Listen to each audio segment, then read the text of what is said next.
एक बार एक मजदूर को काम करते हुए एक चमकीला पत्थर मिला। उसने उस पत्थर को रस्सी में बांधा और अपने गधे के गले में टांग दिया। अब वो रोज घूमता उस गले में टंगा हुआ उस चमकीला पत्थर, और जब वो गधे को नहलाता तो उसी पत्थर को निकाल के गधे को रगड़ देता, नहला देता। एक दिन उसके बगल से कोई जोहरी गुजर रहा था। उसने उस हीरे की चमक देखी। जोहरी समझा कि यार ये तो हीरा है, लेकिन मजदूर से ले कैसे, क्योंकि अगर मजदूर को ये बता दिया कि हीरा है तो मजदूर देगा नहीं। उस जोहरी ने उस मजदूर को कहा कि यार जो पत्थर तू लेके गधे को घिस रहा है, अगर इस पत्थर को तू मुझे 10 रुपए में दे सकता है तो दे दे।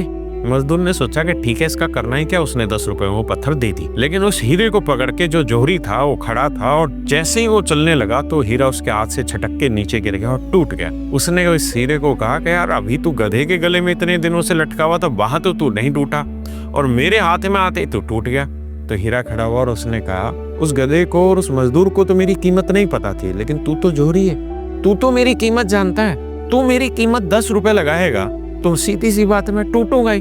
तो मेरे दोस्तों, कहानी को समझना, आपके माँ बाप तो बेचारे नहीं पढ़ लिख पाए, उनको ऐसी परिस्थितियां नहीं मिली, लेकिन आपको तो उन्होंने पढ़ाया लिखा है ना। अगर आज इस समय की कीमत नहीं आकी ना, तो हीरे की तरह एक दिन तुम भी टूट जाओगे, बिखर जाओगे। ध्यान